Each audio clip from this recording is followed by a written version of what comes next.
Your wife is still alive. Tyrese Maddox froze. The voice came from behind him, quiet, childlike, yet so piercing that it sliced through the drizzle, blanketing the memorial garden. Slowly, he turned to face the speaker. A young black girl stood just beyond the circle of mourners. Her oversized hoodie clung to a thin frame, soaked from the rain. She couldn't have been older than 7. Her eyes were wide, serious. "What did you say?" Tyrese asked, his voice cautious. "I saw her," the girl said again. "Your wife? She's not dead." One of his assistants chuckled under his breath. "Let's get Mr. Maddox out of the rain." "Quiet," Tyrese snapped. The girl took a step forward. "I was there the night she came out of the water. She was bleeding, scared. They dragged her into a van." Tyrese's jaw clenched. "Little girl, I don't know what game you're playing, but my wife drowned in a storm off the coast. There were no survivors. We searched for weeks." She survived," the girl insisted. "I remember her." "And what makes you so sure it was her?" Tyrese asked, folding his arms. "She had a scar," the girl said.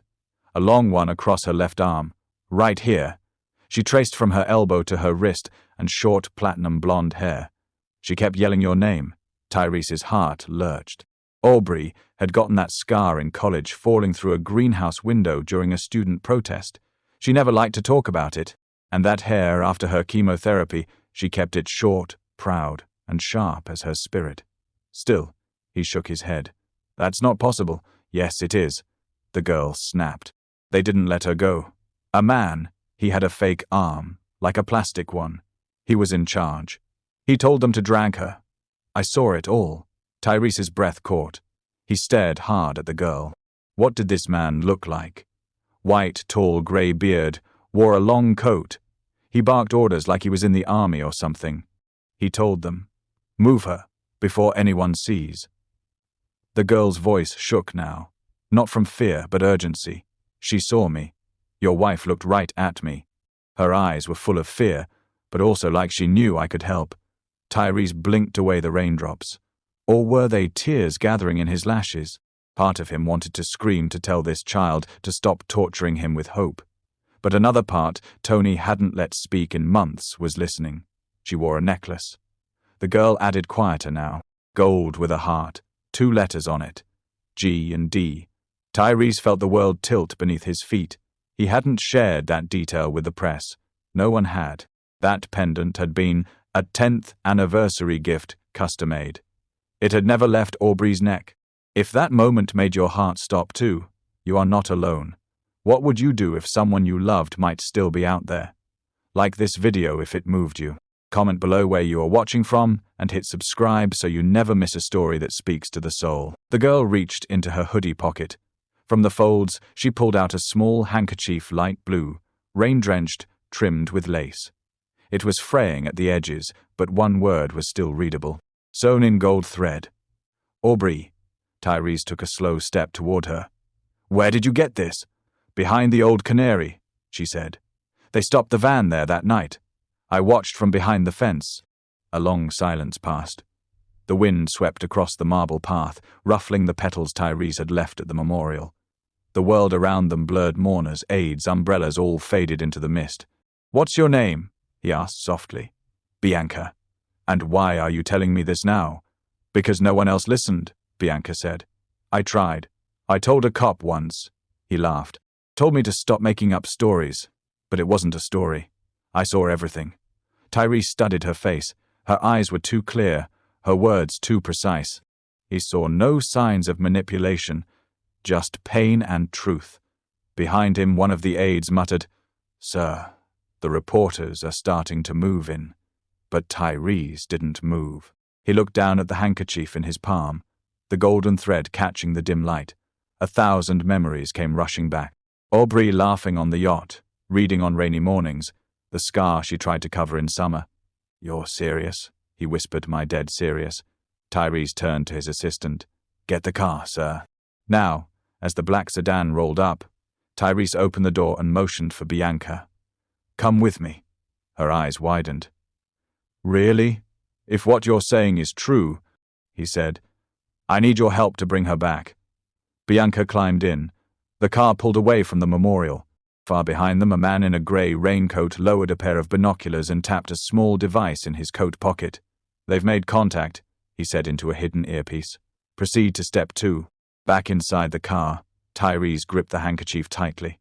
For the first time in a year, he dared to believe again, and that scared him more than anything. The car was warm, a stark contrast to the rain-soaked silence between them. Tyrese Maddox sat in the back seat, elbows on knees, handkerchief still clutched in one fist. Across from him, Bianca stared out the window, droplets streaking down the glass like slow tears. Neither spoke for several blocks. Finally, Tyrese broke the silence. "Bianca, where exactly did you see them take her?" "Down by the docks," she said without turning.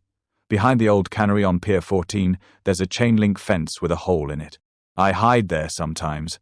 Tyrese leaned back, his mind already reaching through the fog of the past year, chasing shadows he'd forced himself to forget. "And this man with the artificial arm, you sure?" "Yes," she said firmly. His left arm made a weird clicking sound when he moved it.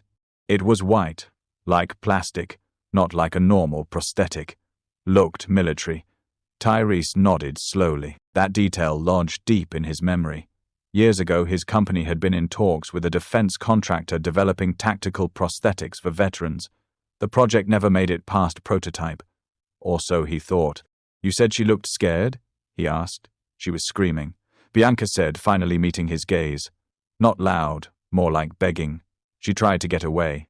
That's when they grabbed her, dragged her. That man with the arm gave the order. Tyrese exhaled long and heavy. "And no one saw this but you." My ass face tightened. "I don't matter. People don't look at kids like me. Especially not black ones sleeping near dumpsters." The honesty hit him hard. He hadn't thought about how invisible she must be in the city he ruled from penthouses and boardrooms. That same city let his wife disappear and let Bianca witness it unseen. "Why did you wait a year to come to me?" "I didn't know who you were at first," she admitted.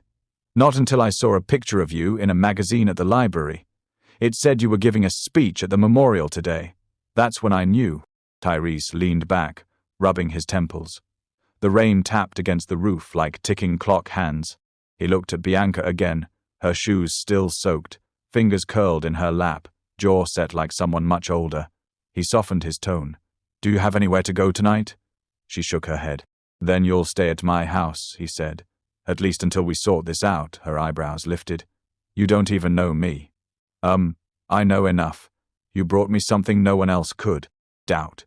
He turned to the driver. "Head to the estate." As the car curved off the main road and into the hills, Tyrese tapped a number into his phone. It rang twice before a growly voice answered. "Ree, it's me.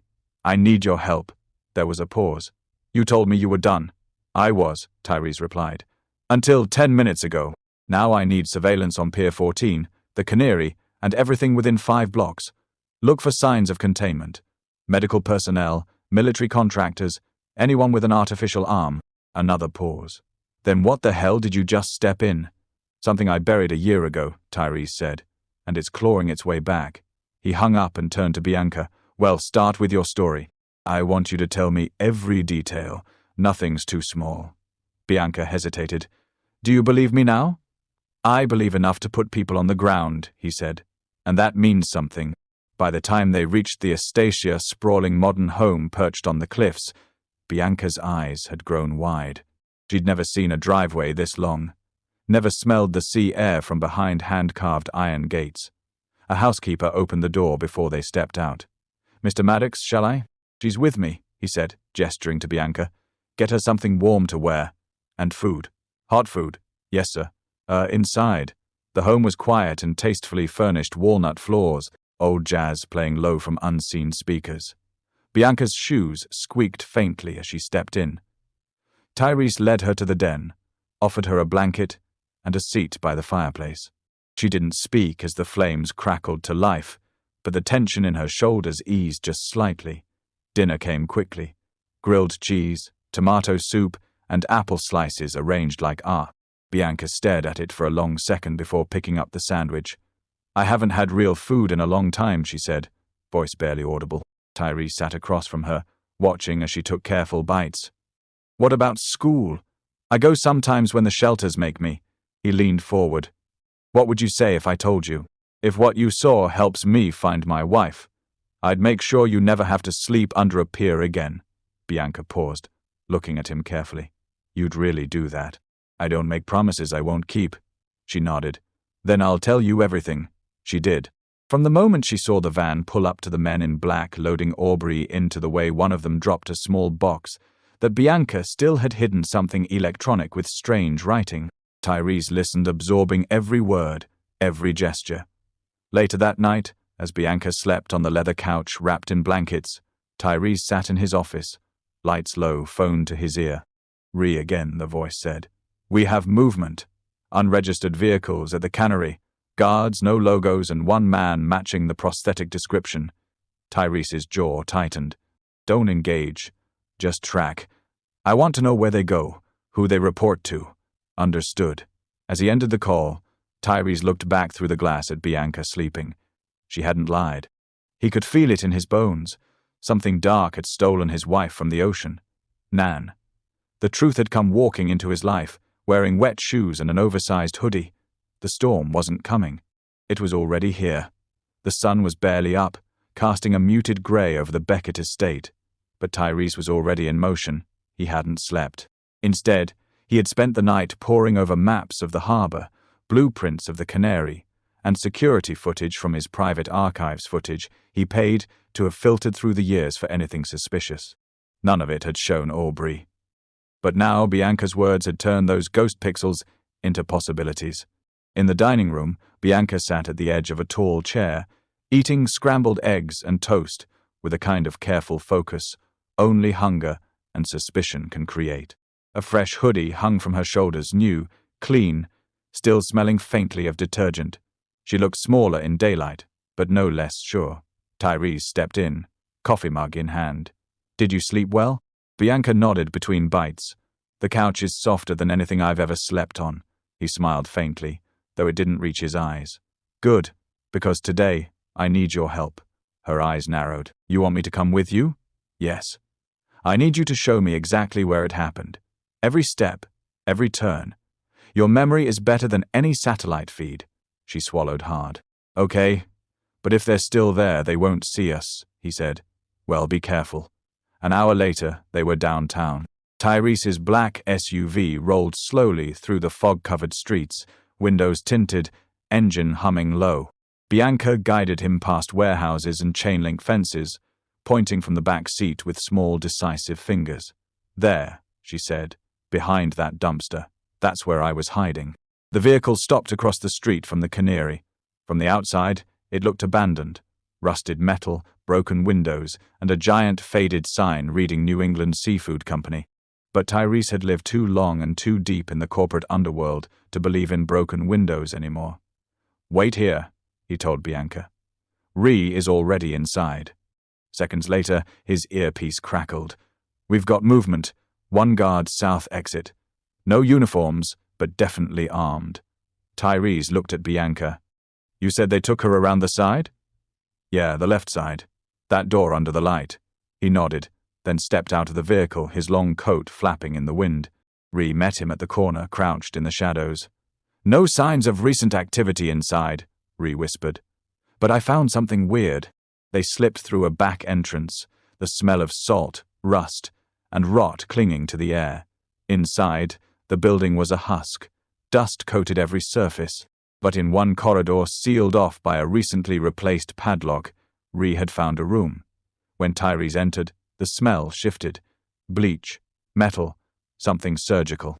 The space was small, no bigger than a hospital room.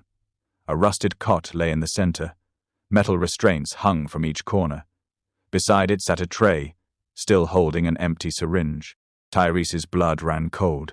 Then he saw it scratched faintly into the cement wall near the cot. A string of letters, shaky but legible. E.B. Maddox, Ree muttered. This isn't just a hideout. It's a holding cell. Tyrese stepped closer, running his fingers across the letters.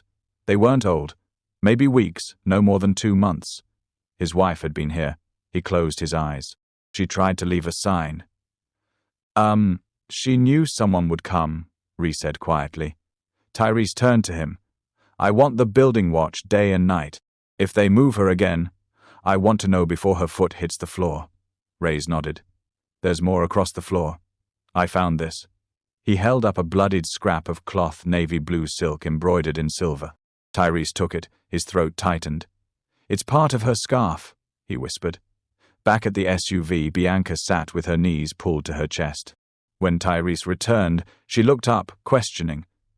You were right, he said. Her eyes flickered with something like pride, but also sorrow. She was scared, wasn't she? He nodded. Very. She looked down. I don't understand why someone would take her. She's just a lady. She's not just a lady, Tyrese said softly. She's my wife. And sometimes when people can't control a man, they go after what he loves most. Bianca didn't respond, but her hands clenched tighter around her sleeves. Tyrese pulled out his phone. There's someone I need to talk to. Bianca, I want you to stay here. Lock the doors. Reese will be nearby.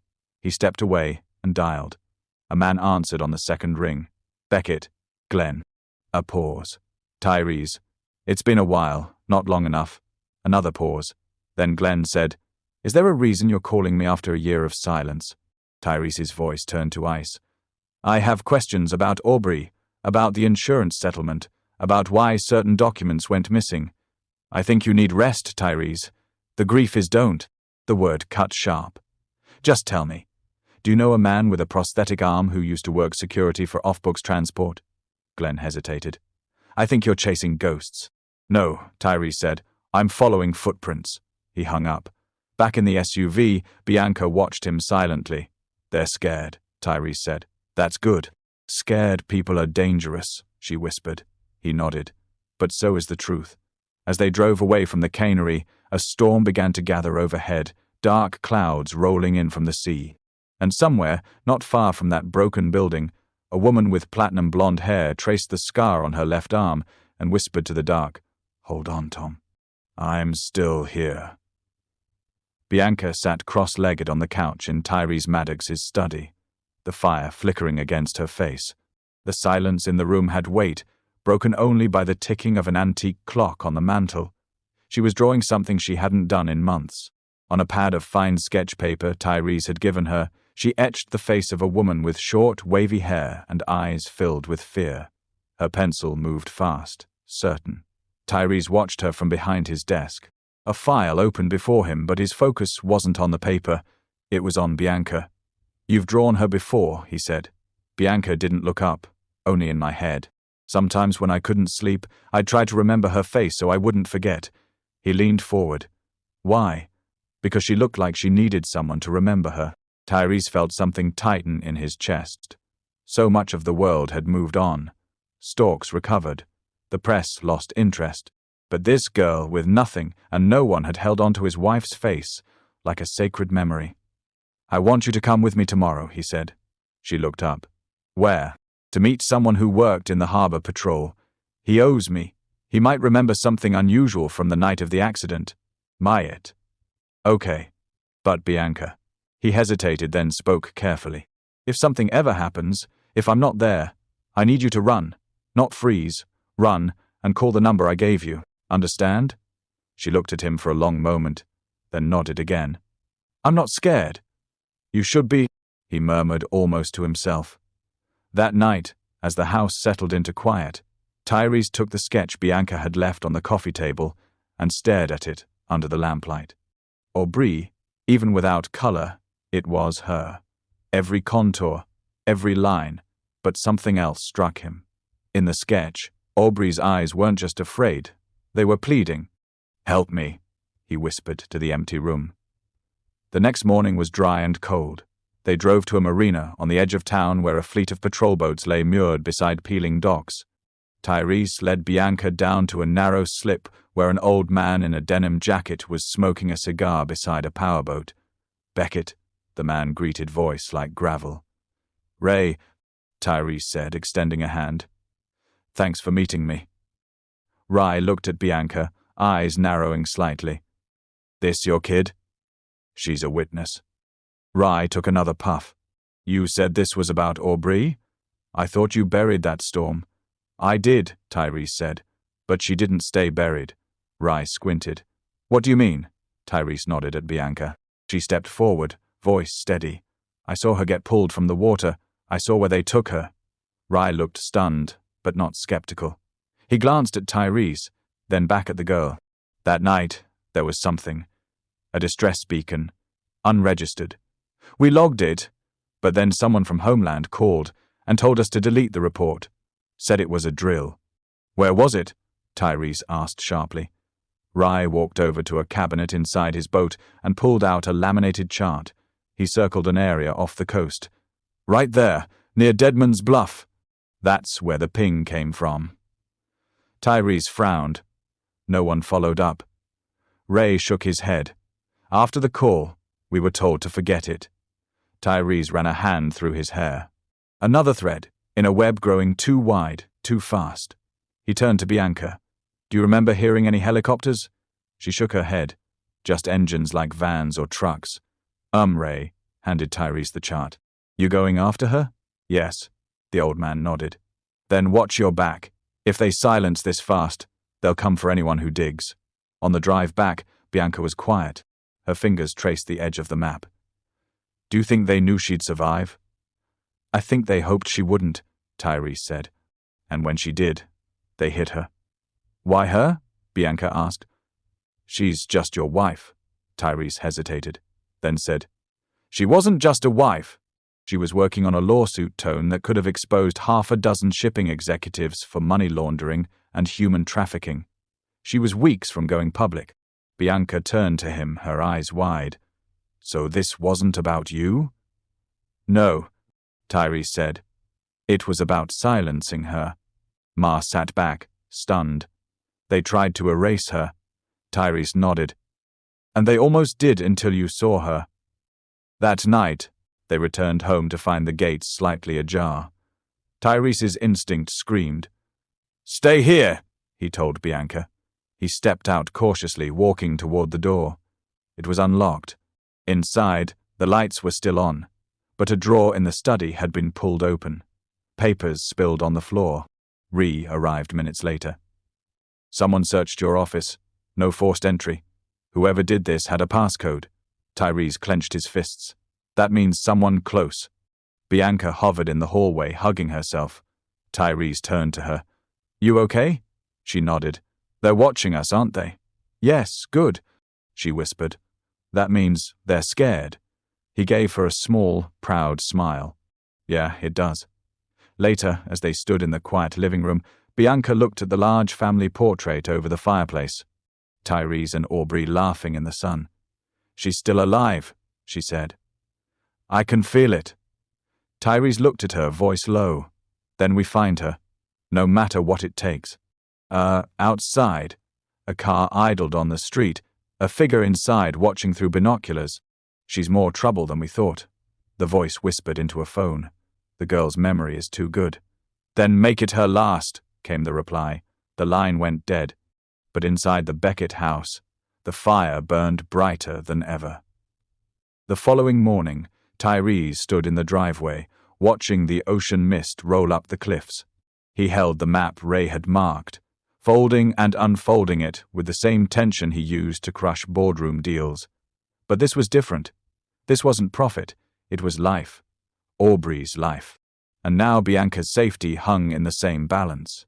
Inside, Bianca was quietly eating cereal, eyes darting toward every window, every creak of the house settling. The break-in had shaken her, but not broken her. If anything, it hardened her resolve. She was starting to understand what it meant to be part of something dangerous, something bigger than herself. Tyrese stepped back in and handed her a small object. "This is a GPS beacon. Wear it always." She turned it over in her palm. "You think they'll try again?" "I don't think I know." Reese entered the room, a tablet in hand. I ran a scan through every offshore holding connected to the men Aubrey was about to expose. Shell companies, dummy trusts, most were dissolved after the incident, but one still active. He handed the tablet to Tyrese, who studied the screen. Ashmont Holdings registered in Delaware, but the account activity traces back to a supply depot 2 miles from the site where Bianca saw Aubrey taken. Bianca stood up. "So that's where she is?" Tyrese nodded. "Or where they took her before moving her again. Either way, we go tonight." Bianca looked out the window. What if it's a trap? Then we spring it on them first. That night, they drove without headlights down a service road that carved through coastal hills. The vehicle was dark, silent. Reese drove, Tyrese navigated, and Bianca sat between them with the tablet clutched to her chest. The depot looked dead from a distance, just another corrugated warehouse by the sea. No markings, no lights. But through a pair of long-range binoculars, Tyrese saw what he expected. Movement. 2 men smoking outside, another pacing near the loading bay. All dressed in plain clothes, but standing like soldiers.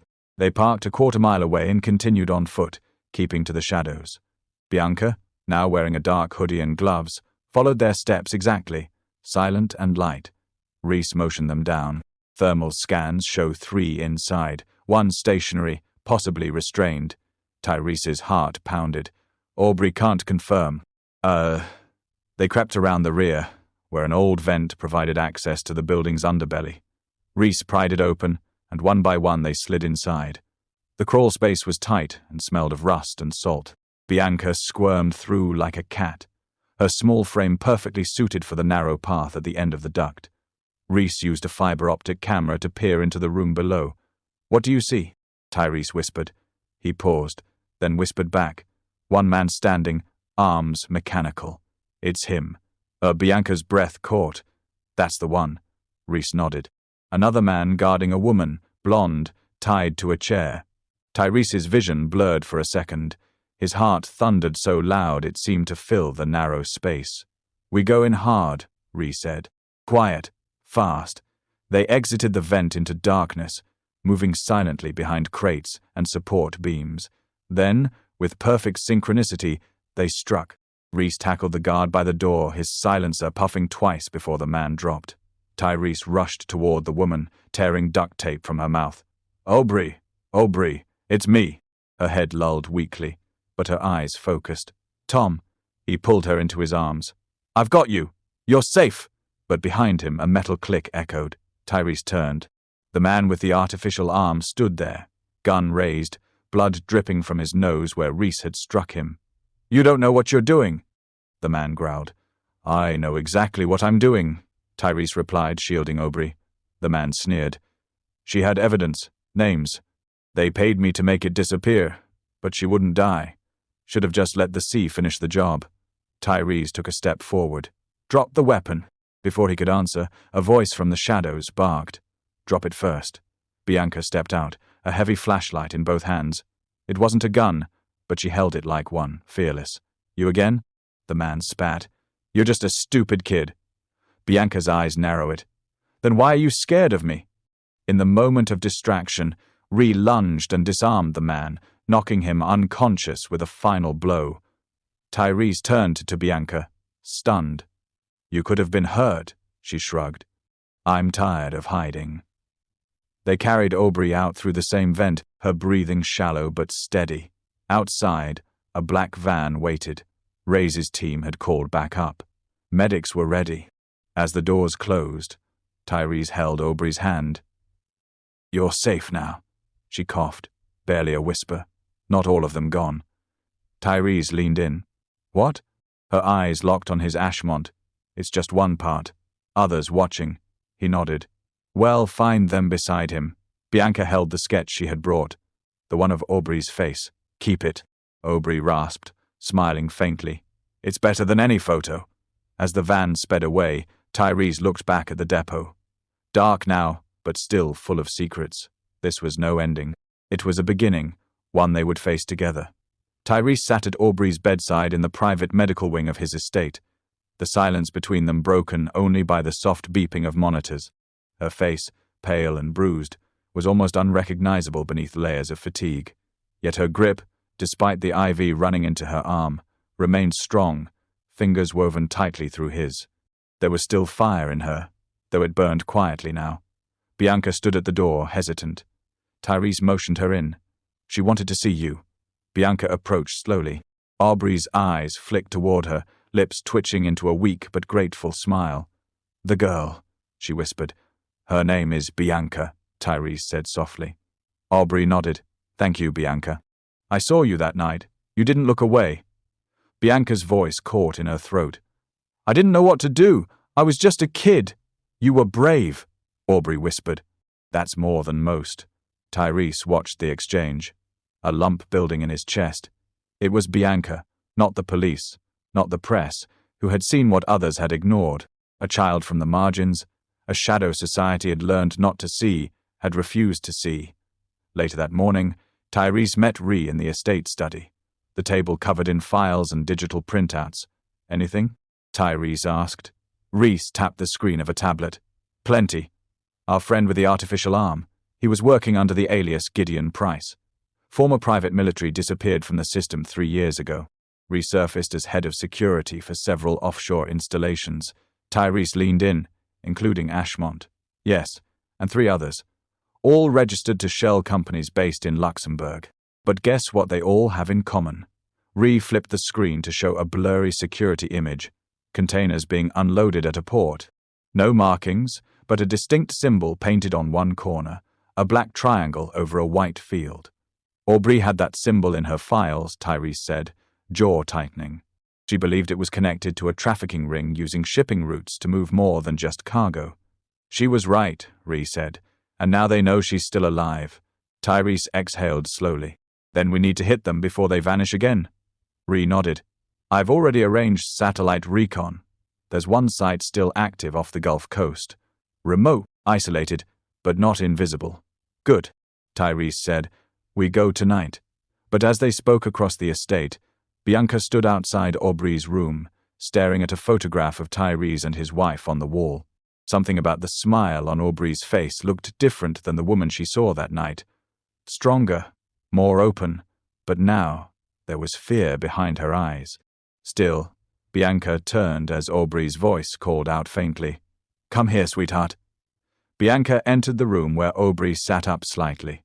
Her face was pale, but her gaze was sharp. "They'll come again," she said. "You understand that, don't you?" Bianca nodded. "They already tried." Aubrey's hand found hers. "This isn't just about me anymore. They saw you. They'll want to silence you too." Bianca looked down. "Then let them come. I'm not scared." Aubrey smiled. "That's what scares them." Downstairs, Tyrese prepared a go-bag satellite phone, encrypted flash drives, Glock 17, extra magazines. His heart felt heavier than ever. Aubrey was home, but the storm hadn't passed. It had simply changed direction. By evening, the team was en route to Louisiana, where the last operational outpost stood on the edge of a forgotten bayou. It wasn't on any modern maps built decades ago as a weather station, then sold to a private firm. No roads, only swamp and silence. They landed via private chopper 2 miles out, finishing the journey by boat. The facility loomed from the mist-gray square, soulless. 2 towers, 1 dock. No guards visible, but Tyrese knew better than to trust appearances. Inside the boat, Ree loaded his weapon. "No mistakes tonight," Tyrese nodded. "We go in, get the servers, and get out. No heroics." But as they disembarked, Bianca's voice crackled through the headset. She'd stayed behind at the surveillance van with a comms tech. "Tyrese, I see something. Northwest corner of the building, there's movement." Tyrese crouched behind a pile of crates. "Details. A man armed talking to someone through an earpiece. I think they're evacuating files." Tyrese cursed. "They knew we were coming." "Then we move now," Ree said. They advanced in tight formation, neutralizing 2 guards at the perimeter. Inside, rows of servers blinked in blue and green. Tyrese made for the data core, inserting an encrypted drive. Files began copying. In the corner of the room, a shadow moved. "Drop it!" Reese sparked. The figure froze young, terrified, arms in the air. "I'm just the tech. I don't know anything." Tyrese stepped forward. "How long has the site been active?" 6 months. They bring crates. Never open them. We just process IDs." "What kind of IDs?" "Immigration falsified papers." "I swear I never asked questions." "The file's completed." Tyrese yanked the drive. "Get out. Outside." Floodlights cut through the fog. Another boat arrived, figures disembarking quickly. "Go now!" Ree shouted. They sprinted back to the dock as gunfire cracked the silence. Bullets splintered wood, sparked off metal. Tyrese dove behind a barrel, returning fire. Then through the headset, Bianca's voice. Left side, there's a path through the reeds. GPS shows a narrow inlet. You can escape that way. They followed her lead, running low through the marsh. Shots echoed behind them, but none followed. Within minutes, they were back at the extraction point, soaked, breathless, alive in the van. Bianca watched their dots converge on the map and exhaled. They made it. Back at the estate, Tyrese placed the encrypted drive on his desk. "This ends soon," Aubrey, standing behind him, said. "Number of this begins now."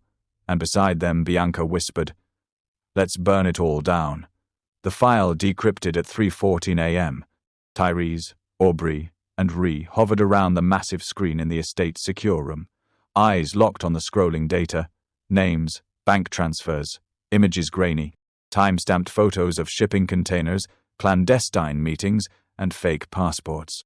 Aubrey leaned against the back of Tyrese's chair, her breath shallow but steady, her eyes sharpened by clarity and rage.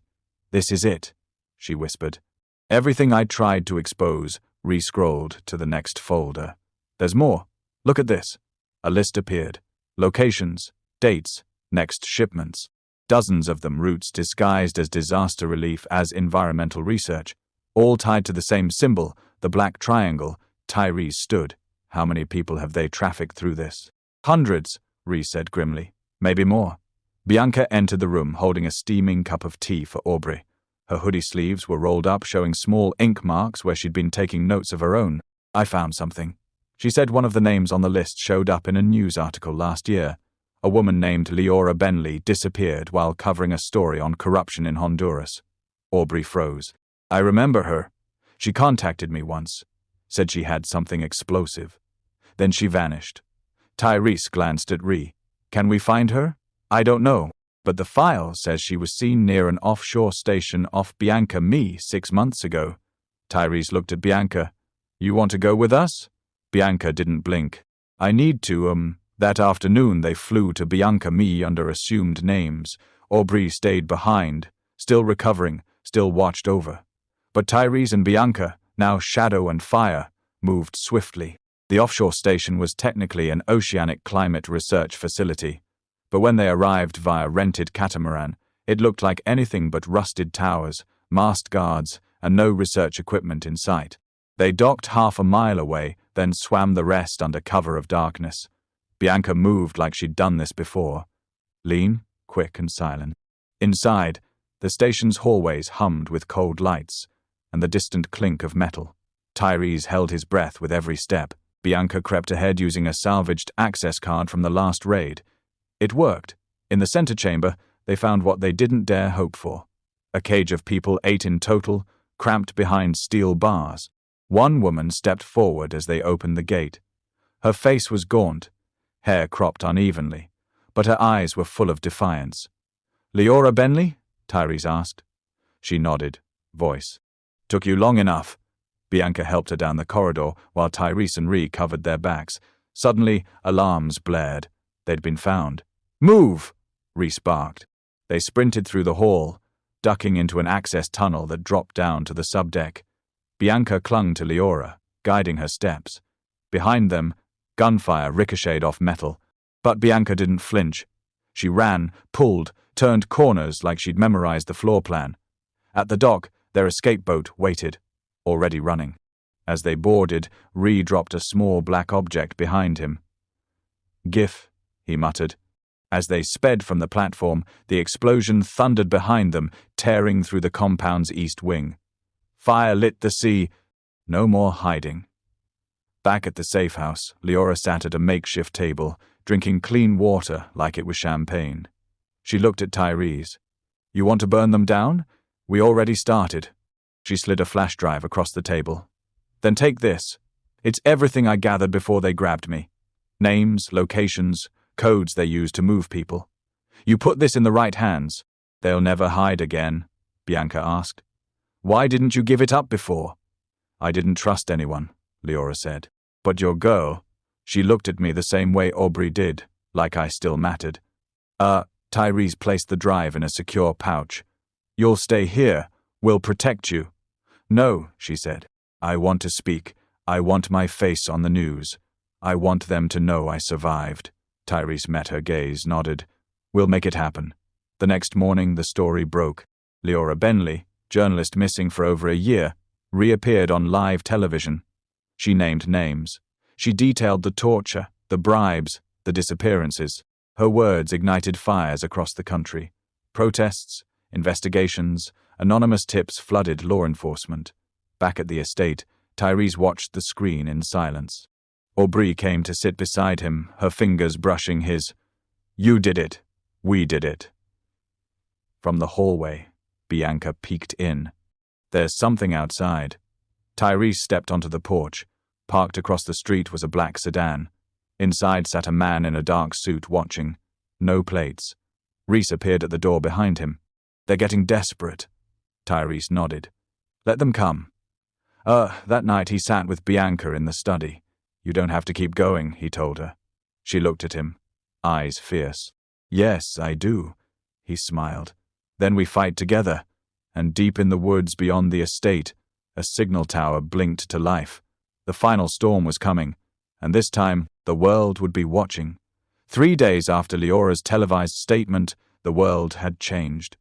National news outlets ran the story 24/7. Networks replayed her every word, her every scar. Overnight, names that once sat quietly behind walls of corporate immunity now echoed through headlines with shame and accusation. Some vanished, some resigned. A few were arrested, but most were still out there. At the Beckett estate, the silence that followed wasn't peace. It was pressure, thick, tense, like the moment before glass shatters. Tyrese sat in the command room with Ree, reviewing a dossier just delivered by an anonymous contact inside the Department of Homeland Security. It confirmed what they already feared. The Black Triangle Network reached into agencies designed to protect them. Every investigation risked sabotage. Ree tapped a line on the screen. There, that's the node. Central Command, a facility disguised as an underground records archive just outside Phoenix. Tyrese studied it. We take it out. The web collapses. Yeah, Ree said. But it's locked tighter than Fort Knox. Aubrey entered, looking stronger than she had in weeks. Her voice was firm. Then we don't knock, we flood it. Bianca, who had been curled in the corner sketching, looked up. What does that mean? Tyrese turned to her. It means we don't sneak in quietly. We expose them with light. Live loud with proof. That night, Bianca and Aubrey worked together, comparing files, matching receipts, encoded shipments, hidden bank transfers. What began as a revenge mission now looked more like a revolution. They weren't just chasing shadows anymore. They were building a case that could crumble an empire. In the early hours of morning, Ree briefed the team. Tomorrow, 0600, we move. We get into the facility, plant the transmitters, and activate the live feed. No filters, no delay. The whole world will see what they've hidden. Tyrese turned to Bianca. You're not coming. I have to, she protested. No, he said. You're the backup. If we fail, you upload everything. You're our fail-safe. She hated it, but nodded. She understood. By sunrise, the team was en route. A private plane dropped them 3 miles from the target zone where armored SUVs waited. The Arizona heat rose in waves across the sand. The desert, both beautiful and cruel. From a bluff, they saw it.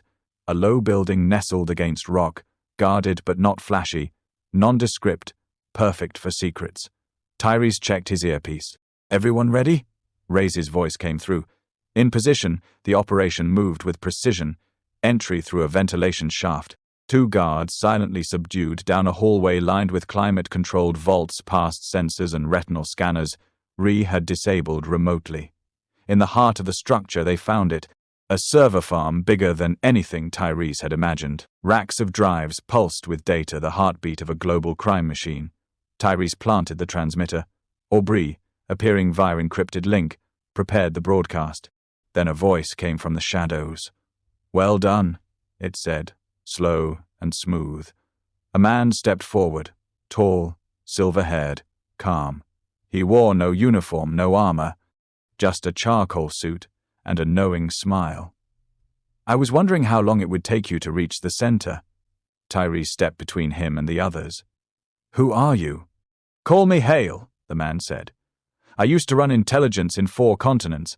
Now I manage risk. Aubrey's voice snapped through the earpiece. He's on the original list. Hale J. Whitmore, ex-CIA turned private consultant, vanished 5 years ago. Hale smiled. I never vanished. I just became quieter. Ree raised his weapon. Step aside. But Hale didn't flinch. Do you really think uploading a few files changes anything? Systems don't collapse because of data. They collapse when belief does, and no one believes in justice anymore. Tyrese took a step forward. Then let's give them a reason. He pressed the trigger on the transmitter. Instantly, every screen in the server room blinked and switched to live broadcast. Faces, victims, contracts, names, money trails across the world.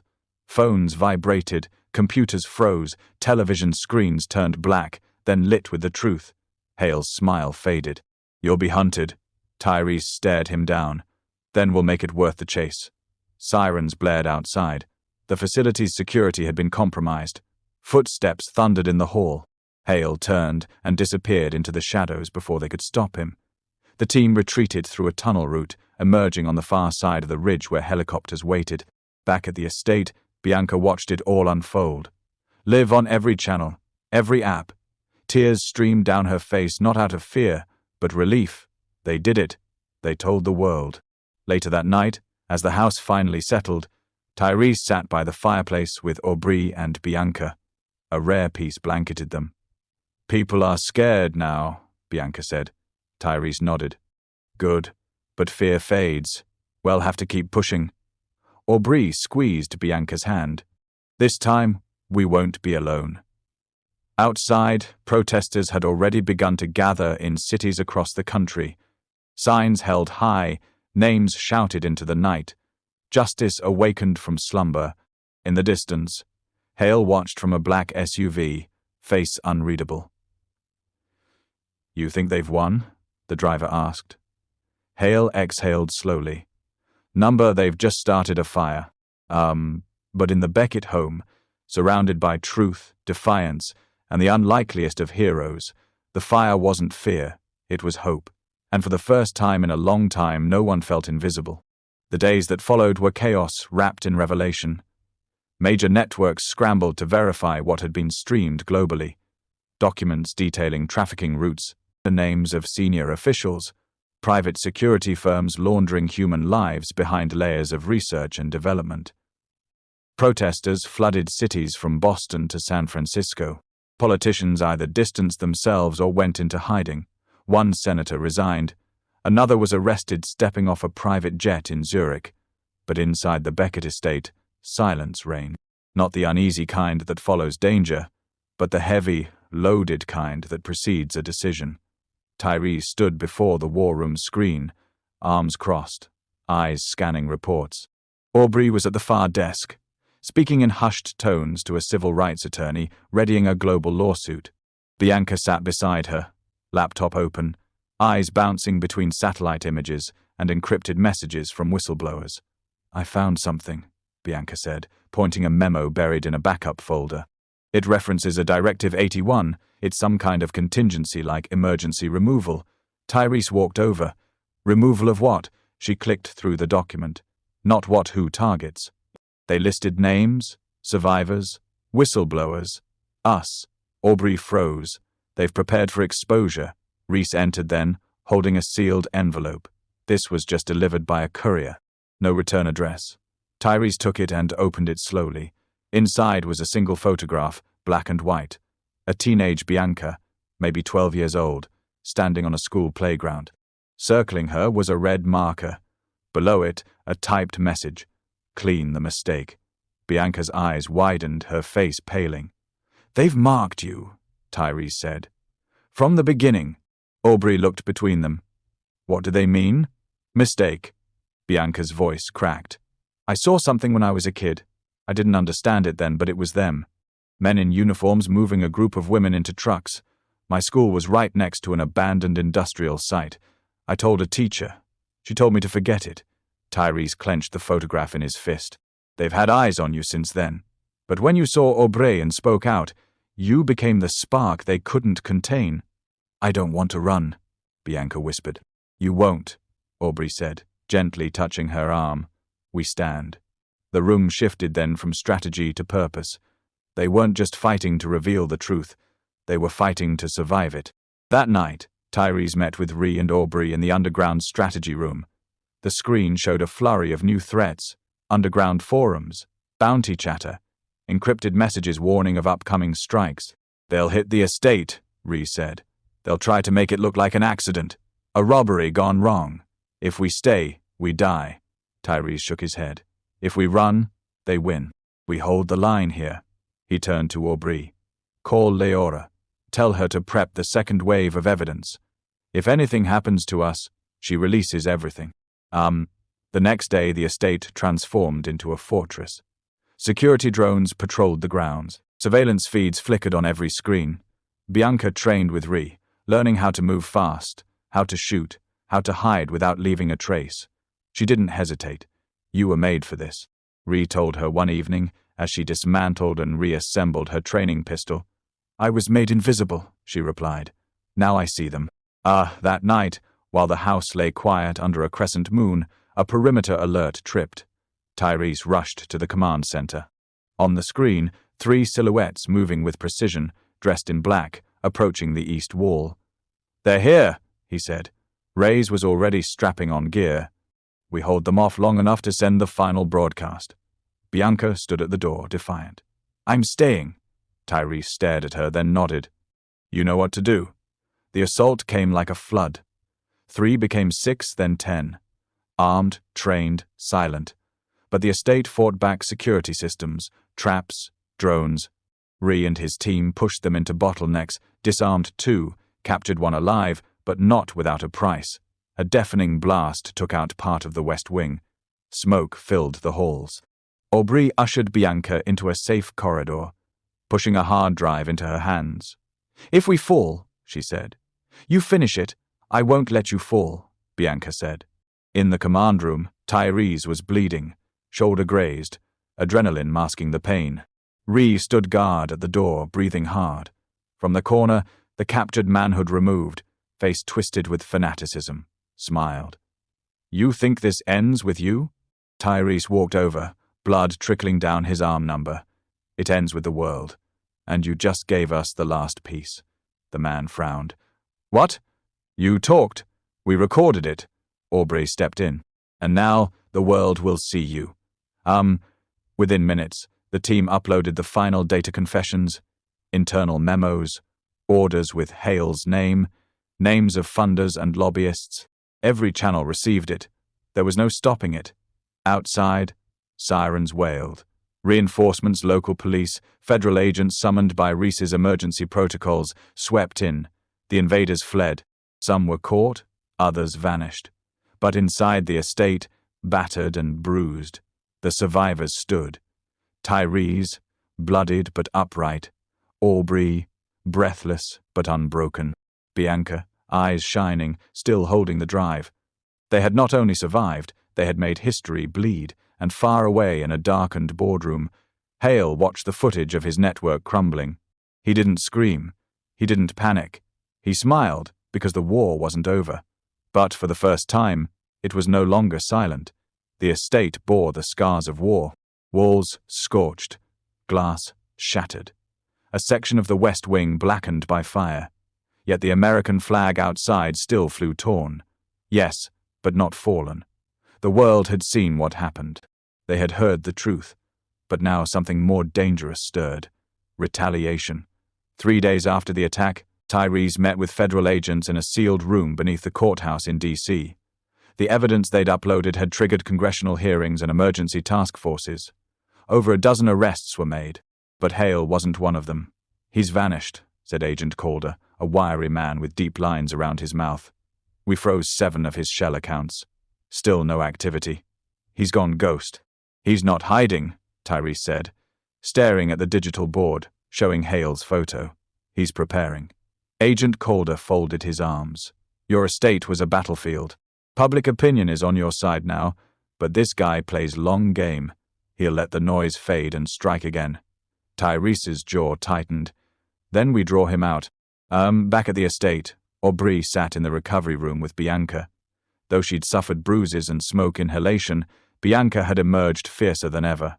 Still, something was gnawing at her. She stared out the window, knees drawn to her chest. "You haven't said a word in hours," Aubrey said gently. "I keep thinking about what would have happened if I hadn't spoken up that day," Bianca murmured. "All these people would have stayed hidden. You gave them a voice," Aubrey said. "No," Bianca whispered. "I gave them a reason to be seen." That night, Tyrese returned with news. "We're being called to testify," he said. "Congressional hearing. Aubrey, Bianca, you both. They want it public." Aubrey raised an eyebrow. "You're joking."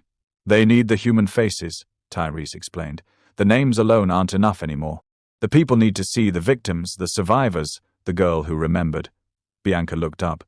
"I'll do it." Tyrese stared at her, surprised. "You're sure?" She nodded. "They used my silence once, never again." In the days leading up to the hearing, they prepared. Tyrese worked with attorneys and security experts. Aubrey coordinated with journalists, ensuring the broadcast would be global. Bianca rehearsed with coaches not to memorize words, but to hold herself steady when every camera turned. "You'll be fine," Tyrese said one night as they stood in the study. "You've already faced worse than anything that room can throw at you." Bianca took a deep breath. "I'm not scared of them. I'm scared of what comes after." "The world changes slowly," he said, "but not without people like you." The day of the hearing arrived. The marble halls of the Capitol buzzed with press and protesters. Bianca walked beside Tyrese and Aubrey, her steps light but certain. When they entered the chamber, flashbulbs erupted. Inside, senators sat stiffly behind long wooden desks. Cameras streamed live to millions. Aubrey testified first, calm, articulate, exposing how the network silenced her, then tried to erase her altogether. Tyrese followed, detailing the digital trail, the attacks, the names, but it was Bianca seated on a small cushion behind the witness table who brought the room to stillness. "Please state your name for the record," the chairman asked. "Bianca Lillian Owens," she said. "How old are you?" 15. A beat. "And what would you like to tell us?" Bianca looked directly at the camera. "I saw a woman get dragged from the sea. I saw her scream. I saw men with guns sewn with a fake arm puller into a van. I was 7 years old.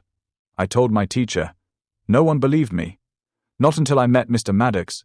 And then I saw what hiding the truth does to people. It makes them disappear." The room was frozen. One senator leaned forward. "Why did you speak out now?" "Because I was tired of being invisible." Outside the chamber, the crowd watching erupted into applause. Tweets went viral. Hashtags exploded. Number ICUA began trending globally. By nightfall, the committee issued an emergency order. Every company and official named in the files would be investigated under federal oversight. A special task force was established. For the first time, the phrase "Black Triangle" entered the congressional record. But elsewhere, miles away, in a lavish coastal compound, Hale watched the hearing from a projection room, swirling scotch in a crystal glass. "She's dangerous," a woman beside him said. "No," Hale replied, smiling faintly. "She's necessary," the woman frowned. "Then why are we not stopping her?" "Because now," Hale said, standing. "We changed tactics." Back at the Beckett estate, the family gathered in quiet celebration. Reporters waited at the gates. Security tripled, but inside they ate together, laughed, exhaled. "You did it," Tyrese told Bianca as she curled up with hot cocoa. "No," she said sleepily. "We did it." But as Tyrese stared out the window toward the distant hills, he couldn't shake the feeling. This wasn't victory. This was intermission. And somewhere out there, in the calm between storms, a new shadow stirred. 2 weeks passed. Long enough for headlines to cycle, long enough for attention to shift. Though Bianca's testimony still echoed across talk shows and think pieces, the urgency that had gripped the nation began to wane. Justice, it seemed, had a short memory. But not for Tyrese. He stood in the upper observatory of the Beckett estate, a rare moment alone, as stars blinked in the cold Arizona sky. Below, lights from the perimeter security glowed faintly, constant reminders that peace for them was conditional, temporary. Ree entered quietly. It's starting again. Tyrese didn't turn. Where? South Africa. A clinic bombed. Same symbol. Black triangle carved into the wall. Tyrese inhaled through his nose. Hales shifting the board. He's no longer protecting the network, Ree said. He's resurrecting it inside. Bianca sat at the long oak table, papers scattered before her. She was no longer just the girl with a sketch pad. She had become something harder, sharper. She studied patterns, now flight logs, shipping manifests, real-time chat room intel scraped from deep web corners. Aubrey placed a warm hand on her shoulder. You need rest. I need to stay ahead, Bianca replied, eyes locked on the screen. Aubrey. Tyrese called from the hallway. It's time. In the briefing room, they gathered Ree, Aubrey, Bianca, and two new faces. Agent Mara Green from the FBI's Human Trafficking Unit and Julian Price, a data analyst who once worked in Hale's digital operations before defecting. Julian brought up a map, red dots scattered globally with one flashing in the North Atlantic. This one is different, he said. Off the coast of Iceland, former NATO listening station.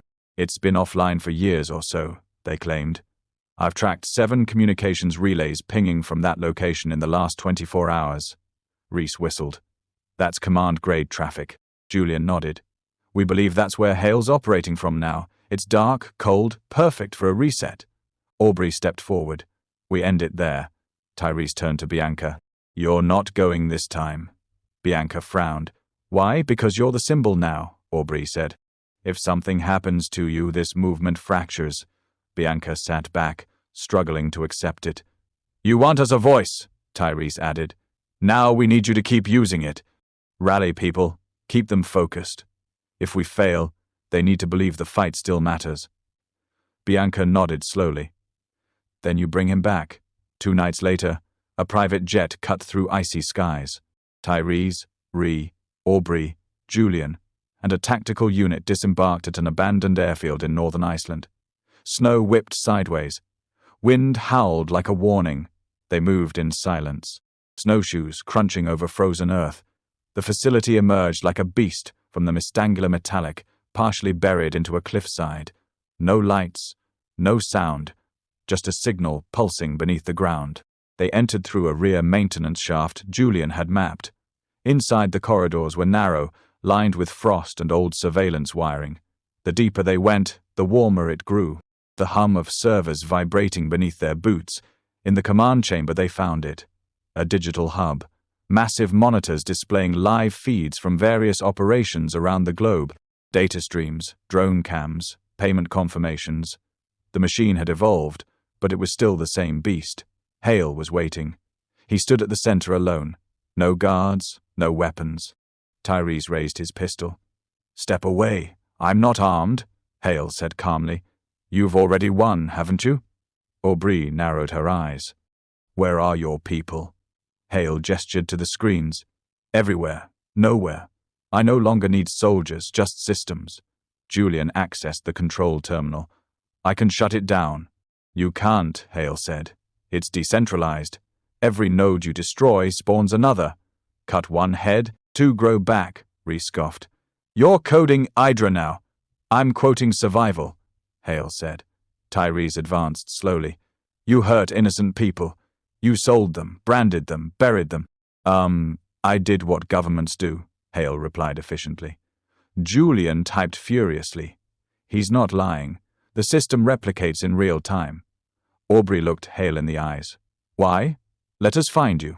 Because, he said, smiling faintly. I'm tired, and I wanted to see what hope looks like before I die. A sudden clatter echoed from behind. One of their agents dropped, a dart in his neck. Then another. Ambush! Reese yelled, firing toward the entrance. Masked figures stormed, insolent. Fast! Lethal! Not soldiers, not mercenaries, operatives. Hale's last hand. Tyrese pulled Aubrey behind the console. Get the drives. Reese returned fire, dropping 2 attackers. Julian ducked beneath the terminal, yanking hard drives free and stuffing them into his coat. I have the core files, he shouted. Go, Tyrese ordered. The team fled through the maintenance shaft, gunfire chasing them. Hale stayed behind, untouched, watching it all unfold. Outside, a snowmobile team awaited extraction. They escaped into the blizzard, wounded but alive, carrying everything Hale had built. Hours later, back at the safe house, Aubrey stared at the decrypted files. Names, new ones never exposed. We finally got him, she said. Tyrese sat beside her, exhaustion heavy in his bones. No, he said. We exposed him. Now the world has to choose. Huh. And across the ocean, Bianca sat in front of a crowd at a youth summit, her voice steady in the microphone. You've seen the truth. Now it's up to you, because silence is a luxury we can no longer afford. Her words, soft as snowfall, ignited another storm. And in the dark, Hale closed his eyes, whispering, Let's see what they do with the light. It began not with applause, but with silence, heavy, reverent, electric. Bianca stood center stage at the United Global Youth Forum in Chicago, the final speaker of the closing day. Her voice wasn't loud, but it didn't need to be. The auditorium leaned into her, drawn not by her fame, but by her fire. When I was 10, she began, I saw something terrible. I told the truth. No one listened. She paused, scanning the sea of faces. Thousands of young people, activists, journalists, veterans, survivors. But the second time I spoke, the world had no choice. A single clap broke the stillness, then another, then hundreds, then thousands standing, roaring, weeping. They weren't applauding her. They were applauding the sound of something waking up. Back at the Beckett estate, Tyrese stood in the garden with Aubrey. The roses she once planted had begun to bloom again, vibrant, resilient. Bianca's speech echoed from a small radio on the table beside them. She's not the girl we met, Aubrey said. Tyrese smiled softly. Number, she's who she always was. We just finally saw her behind them. Inside the house, Reese and Julian worked on the final upload and open-source archive of every file Hale ever created. Released to trusted international coalitions, vetted journalists, and human rights organizations. No more holding back, no more keeping the sword sheathed. I've scrubbed the metadata, Julian said. Even if they try to rebuild it, they'll be chasing ghosts. Ree cracked a rare smile. Then we've done our job. But outside the glow of hope, shadows still lingered. Hale had vanished again. No confirmed sightings, no intercepted communications, only speculation and fear. Some believed he was dead. Others thought he'd changed names, faces, maybe even sides. But Tyrese knew better. Hale wasn't hiding, he was waiting. And yet, for the first time, that knowledge didn't weigh on him because the story wasn't about Hale anymore. It wasn't about him, or Aubrey, or Ree. It was about Bianca. That evening, Bianca returned home, not to cheers or cameras, but to arms, Aubrey's embrace. Race's silent nod, Tyrese's steady hand on her shoulder. Family, not by blood, but by battle. I missed you guys, she said, dropping her bag by the door. We never left, Aubrey whispered. After dinner, they gathered by the fireplace. Outside, the desert wind howled against the windows. Inside, the room glowed with quiet warmth. Bianca sat cross-legged on the rug. Do you think it'll ever be over? No, Tyrese said truthfully. But that's not the point. Aubrey sipped her tea. The point is to make sure it never becomes silent again. Bianca nodded. She understood. Later that night, as the house slept, Tyrese walked the halls. He paused before the study, looking at the wall where Bianca's sketch had been framed. A pencil drawing of a girl watching the world burn her face, lit not by fear, but by determination. He turned off the lights, letting the moonlight spill across the floor. Somewhere far away, in a dim, cold room, Hale stood before a mirror. No longer a man of power, no longer worshipped or feared, just a man older, thinner. With the weight of his legacy pressing against his lungs, he opened a journal. The first page bore only a sentence. Every movement needs its villain. He closed it. In Washington, hearings continued. Victims testified. Corporations crumbled. An international coalition was formed to investigate transnational human trafficking. Laws were rewritten. Systems reviewed. Nothing perfect, Nothing clean, but movement. And on a cool autumn morning, in a small town in Ohio, a classroom of fifth graders watched Bianca's story as part of a civil rights unit. A girl with curly hair in the back raised her hand. "She was just a kid," the girl said. "How did she do all that?" The teacher smiled because she didn't believe she was too small to matter. And in that room, another spark was born. Back in Arizona, Bianca stood beneath the night sky. Alone, but not lonely. She looked up at the stars, scattered, bright, stubborn. Her voice was soft. "We're still here," she whispered. "And we're not done." Behind her, the door opened. Tyrese joined her, hands in his coat pockets. Thinking big thoughts, thinking honest ones, they stood together in the hush of night. "Do you think they'll remember us?" Bianca asked. Tyrese smiled. "They'll remember what we stood for. That's enough." She nodded, the fire in her eyes steady. Justice wasn't clean. It wasn't quick, and it never arrived on time. But when it did come, it wore the face of a girl who refused to be quiet. And that, Tyrese thought, was the kind of ending worth fighting for. This story reminds us that the most powerful voices often come from the most unexpected places. Bianca, a young girl once dismissed and forgotten, became the spark that exposed a global injustice. Her courage teaches us that speaking up, especially when it's hardest, how change begins. In a world that often silences truth, the act of standing firm in the face of fear is not only brave, it's necessary. Justice is not always swift, but it is always worth pursuing.